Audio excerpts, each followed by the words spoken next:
Hey guys, कैसे हैं आप सब। I hope you are doing well. I am Sandeep, welcome to CSC circle. तो हम लोग डिस्कस कर रहे थे यूपी पीसीएस 2020 टेस्ट सीरीज, ठीक है। और ये दी है इसकी टेस्ट सीरीज, टेस्ट नंबर 11। इससे पहले हम लोगों ने टेस्ट नंबर 10 तक सॉल्व कर लिया और ये 11 का सेकेंड पार्ट है। फर्स्ट पार्ट भी इसका आ चुका है और ये डेली बेसिस हमारे 25 क्वेश्चन होते हैं और ये आज का डिस्कशन हमारा बहुत ही इंटरेस्टिंग होने वाला है। तो आप लोग ध्यान से सुनिएगा इसको, ठीक है। और क्वेश्चन को अटेम्प्ट करने की कोशिश कीजिएगा और जितना भी स्कोर आया उसे कमेंट बॉक्स में लिखना बिल्कुल भी ना भूलें, ठीक है।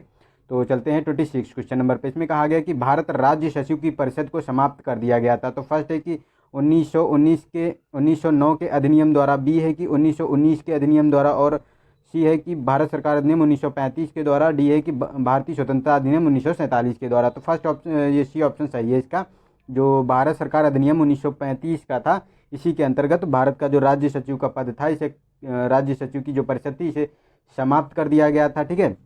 और इसकी स्थापना कब की गई थी? जो ये राज्य सचिव की परिषद है, तो जो ये 1858 का जो आपको देखने को मिलेगा, जो एक्ट आया था, भारत सरकार अधिनियम एक्ट 1858 का, इसी के अंतर्गत इसको बनाया गया था, ठीक है।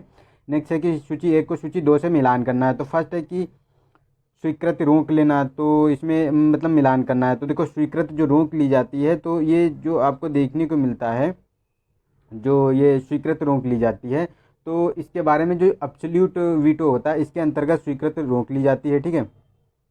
अब्सोल्यूट वीटो होता है, इसी के अंतर्गत जो है जो आपको देखने को मिलेगा कि स्वीकृत रोक ली जाती है, ठीक है।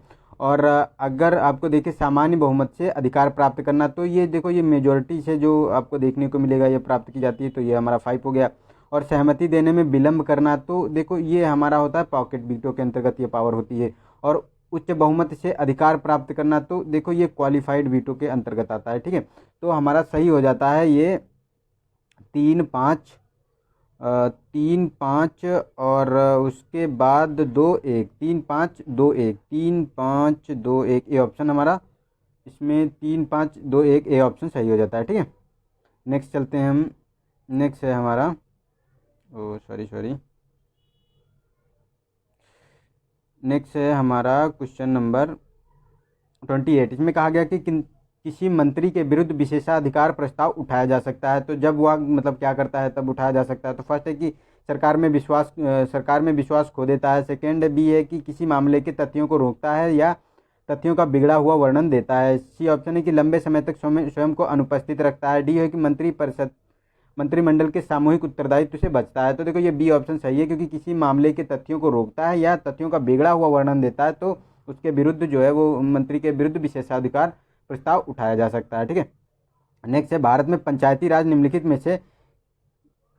निम्नलिखित में से कौन सा उद्देश्य नहीं था पंचायती राज का? तो ये बताना। फर्स्ट है कि विकेंद्रीकरण, मतलब शक्तियों का विकेंद्रीकरण। सेकंड बी है कि सामुदायिक विकास, और सी है लोगों को विकास मूलक प्रशासन में भागीदारी के योग्य बनाना। डी है कि कृषि उत्पादन को बढ़ावा देना। तो देखो ये डी ऑप्शन हमारा गलत है, तो गलत ही पूछा गया है कि कौन इसमें सम्मिलित नहीं है, क्योंकि ऐसा कोई प्रोविजन इसमें नहीं किया गया था कि कृषि उत्पादन को बढ़ाना, लेकिन ये तीनों शक्तियाँ इसमें शामिल थी, ठीक है। नेक्स्ट है कि निम्नलिखित में से कौन सा एक संवैधानिक संस्था है? तो फर्स्ट है कि राज्य वित्त आयोग, सेकेंड है कि लोक सभा सचिवालय, और थर्ड है कि केंद्रीय वित्त आयोग, फोर्थ है मानवाधिकार आयोग। तो देखो ये जो हमारा मानवाधिकार इसमें शामिल नहीं है, क्योंकि इसको जो है एक एक्ट के द्वारा बनाया गया था 1993 में, ठीक है। तो ये हमारा एक सांविधिक निकाय है, न कि संवैधानिक। लेकिन ये राज्य वित्त आयोग की बात करें तो 243 आई के अंतर्गत आता है ये, और ये केंद्रीय वित्त आयोग की बात करें तो ये 280 के अंतर्गत आता है। और लोकसभा सचिवालय जो होता है ये भी हमारा संवैधानिक, संविधान में इसका प्रोविज़न किया गया है। तो हमारे ये तीनों संवैधानिक है, फर्स्ट सेकेंड थर्ड, ठीक है। तो ए ऑप्शन सही हो गया।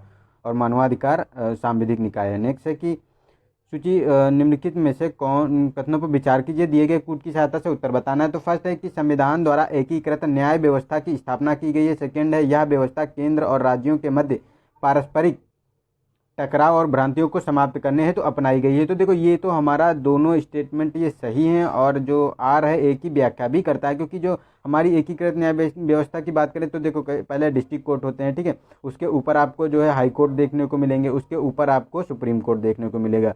अगर आप डिस्ट्रिक्ट कोर्ट के फैसले से सहमत नहीं है तो आप जाएंगे कि हाई कोर्ट में अपील कर सकते हैं। आप उससे भी सहमत नहीं है तो आप मतलब सुप्रीम कोर्ट जा सकते हैं। तो इन बारे में यही एकीकृत प्रणाली को दर्शाता है, ठीक है।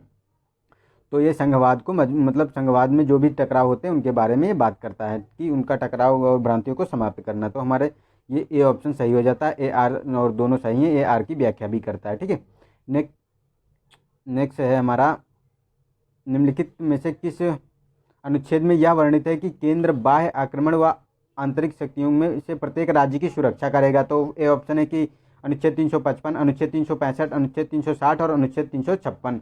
तो देखो ये ए ऑप्शन सही है। जो अनुच्छेद 355 है, इसी के अंतर्गत केंद्र बाह्य और आंतरिक अशांति से प्रत्येक राज्य की सुरक्षा करेगा, इसमें कहा गया है। नेक्स्ट है कि निम्नलिखित में से कौन सा एक गैर संवैधानिक परामर्शदात्री निकाय इनमें से सम्मिलित है?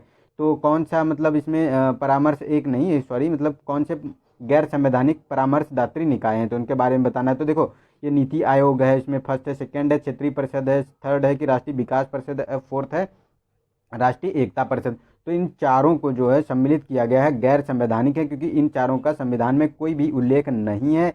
ये एक मतलब ऑर्डर द्वारा, एग्जीक्यूटिव ऑर्डर द्वारा बनाई गई हैं। ठीक है, और ये परामर्शदात्री गैर संवैधानिक निकाय हैं। तो ये चारों सही हो गया, तो ऑप्शन डी हमारा सही हो जाता है। नेक्स्ट है कि यदि समवर्ती सूची के किसी विषय को लेकर केंद्रीय कानून और राज्य कानून में संघर्ष हो जाए तो इस स्थिति में कौन सा मतलब प्रभावी होगा, ये बताना है। तो फर्स्ट है कानून, केंद्रीय कानून राज्य कानून पर प्रभावी होगा। सेकंड है राज्य कानून केंद्रीय कानून पर प्रभावी होगा।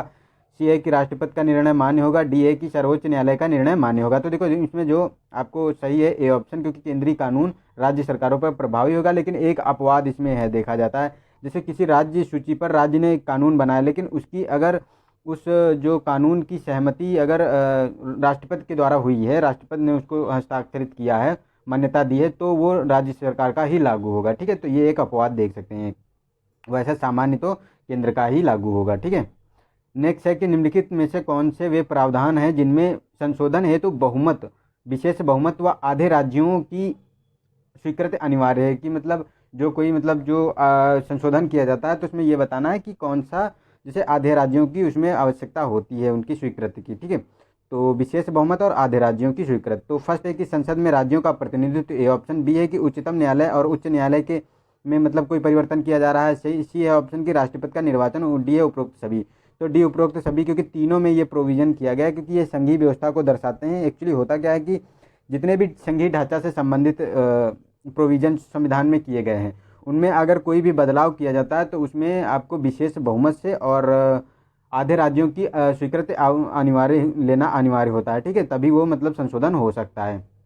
नेक्स्ट है उच्चतम न्यायालय द्वारा किए गए विभिन्न फैसलों के आधार पर निम्नलिखित में से कौन से मूल संरचना से आधारित है? तो फर्स्ट है कि संविधान का धर्मनिरपेक्ष स्वरूप। सेकेंड है कि न्यायपालिका की स्वतंत्रता। डी थर्ड है कि संसदीय शासन प्रणाली। तो देखो तीनों ये जो हैं, इनको जो हमारा केशवानंद भारती था, केस 1973 का, ठीक है, इसमें मूल ढांचे की अवधारणा लाई गई थी। उसी के अंतर्गत कहा गया था कि अगर कोई प्रोविज़न जो संविधान में किया गया है जो मूल ढांचे को बिगाड़ता है तो उसमें संशोधन नहीं किया जा सकता, वो संविधान की मूल संरचना के अंतर्गत आते हैं। तो ये तीनों मूल संरचना के अंतर्गत आते हैं। ठीक है, तो डी ऑप्शन हमारा सही हो जाता है। नेक्स्ट है कि अनुच्छेद 33 के तहत प्रदत्त अधिकार के द्वारा सशस्त्र बलों, अर्धसैनिक बलों के मूल अधिकारों पर युक्त प्रतिबंध लगाया जा सकता है। तो किसके द्वारा लगा सकते हैं हम? संसद द्वारा, राज्य विधानमंडल द्वारा, ए और बी दोनों, और राष्ट्रपति द्वारा।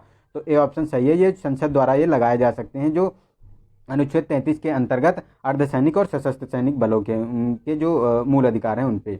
नेक्स्ट है कि निम्न कथनों पर विचार कीजिए तथा कूट की सहायता से उत्तर बताना है। तो फर्स्ट है कि ऋग्वेद में शिव के लिए रुद्र शब्द का प्रयोग किया गया है। सेकेंड भी है मत्स्य पुराण में लिंग पूजा का प्रथम उल्लेख मिलता है। थर्ड है कि अथर्ववेद में शिव का एक अन्य नाम महादेव मिलता है। तो देखो ये तीनों हमारे स्टेटमेंट सही हैं जो शिव के बारे में कहा गया है। ठीक है, तो ये हमारा ए ऑप्शन सही हो जाता है, 1, 2 और 3। ठीक, चलते हैं नेक्स्ट क्वेश्चन पे। इसमें कहा गया कि निम्नलिखित बौद्ध संगतियों में से किस एक में बुद्ध की शिक्षाओं का संकलन हुआ है? उन्हें सुत एवं,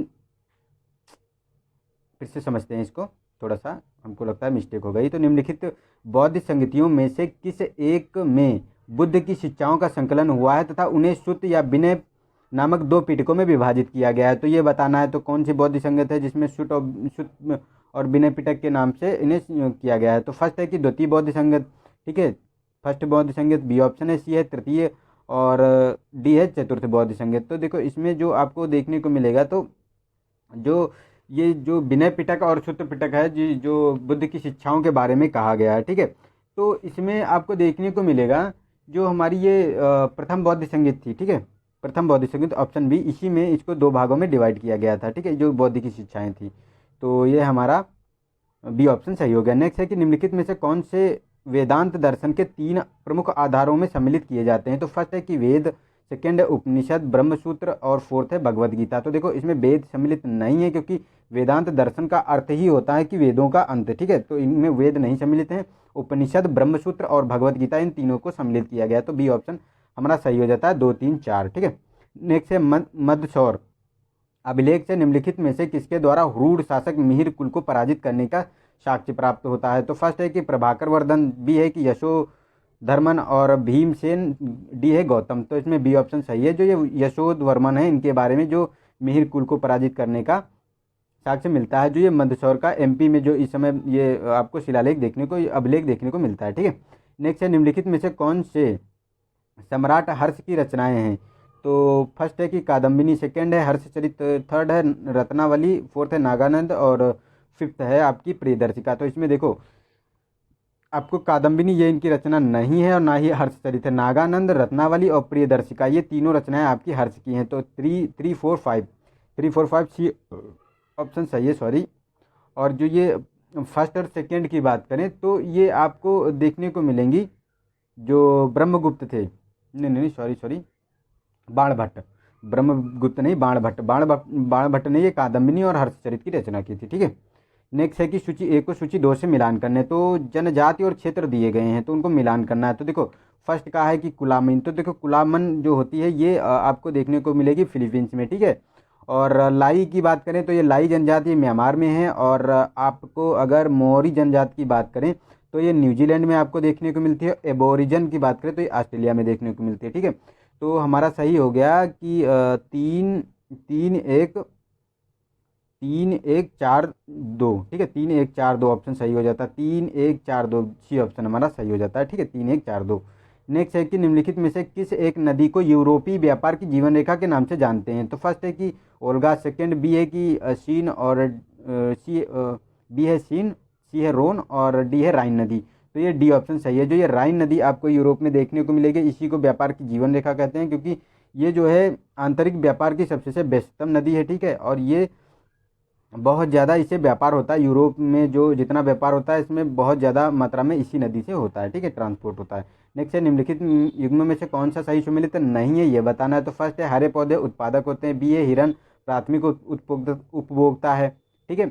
और बाज जो है वो द्वितीयक उपभोक्ता है। सूक्ष्म जीव जो है अपघटक होते हैं। तो देखो ये सी ऑप्शन हमारा गलत है इसमें क्योंकि ये द्वितीयक उपभोक्ता नहीं होता है, तृतीयक उपभोक्ता होता है, ठीक है।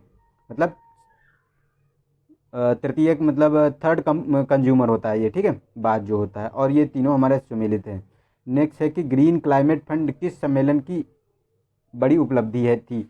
तो फर्स्ट है ए स्टॉकहोम 1972, बी है कि जोहान्सबर्ग सम्मेलन 2002, बाली सम्मेलन 2007 और डरबन सम्मेलन 2011। तो ये डी ऑप्शन सही है। जो डरबन सम्मेलन 2011 का है, इसी में ग्रीन क्लाइमेट फंड की स्थापना की गई थी। और कहा गया इसी में जो ये देखा, ये डरबन जो सम्मेलन की बात करें तो ये दक्षिण अफ्रीका में 2011 में हुआ था, ठीक है, तभी ये ग्रीन क्लाइमेट फंड बनाया गया था। नेक्स्ट है कि प्रायद्वीपीय भारत की नदियां के संदर्भ में कौन सा कथन असत्य है ये बताना है। तो ये वर्षावाही होती हैं, ऑप्शन बी है कि ये अनुवर्ती होती हैं, सी है कि ये अभी आधार तल को प्राप्त नहीं किया है, ठीक है, आधार तल को नहीं प्राप्त की हैं। और ये इनका जल ग्रहण क्षेत्र छोटा होता है। तो देखो इसमें आपको देखने को मिलेगा सी ऑप्शन ये गलत है क्योंकि ये आधार तल मतलब प्रौढ़ावस्था को पार कर चुकी हैं, ठीक है। तो ये गलत हो गया और ये तीनों स्टेटमेंट सही हैं क्योंकि ये वर्षावाही होती है, अनुवर्ती होती हैं और इनका जल ग्रहण क्षेत्र कम होता है, ठीक है। 48 क्वेश्चन नंबर, इसमें निम्नलिखित में से कौन एक मीठे पानी की झील है, इसके बारे में बताना है।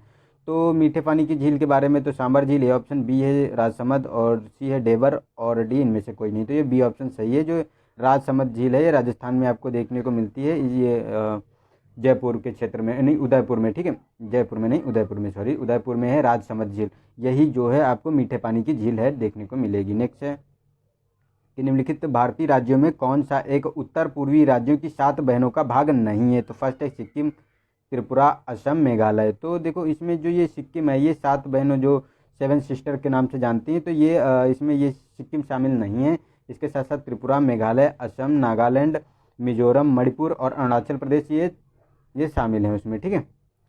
नेक्स्ट है 50 क्वेश्चन नंबर। इसमें निम्न कथनों पर विचार करना है और सही कथन बताना है कि जो कथन सही है यह चुनना है। तो फर्स्ट है कि ये पश्चिमी विक्षोभ पछुआ हवाओं के ही भाग होते हैं और भारत के उत्तर पश्चिमी क्षेत्र में शीतकालीन वर्षा पश्चिमी विक्षोभ के कारण होती है। तो दोनों स्टेटमेंट ये सही हैं, ठीक है। ये तो हमारा सी ऑप्शन सही हो गया। तो हमने यहाँ 25 क्वेश्चन पूरे कर लिए हैं। अगला थर्ड पार्ट आपको कल मिल जाएगा। और वीडियो पसंद आया हो तो इसे लाइक करें और अपने दोस्तों को शेयर ज़रूर करें। और अगर पसंद आया है, अगर लग रहा है आपको कि अच्छे क्वेश्चन हैं, तो आपको एक लाइक तो बनता है, एक लाइक और एक शेयर। अपने जो दोस्त आपका पढ़ाई करता है तो एक शेयर और एक लाइक तो बनता ही है, ठीक है। तो मिलते हैं नेक्स्ट वीडियो में, तब तक के लिए नमस्कार। जय हिंद, जय भारत।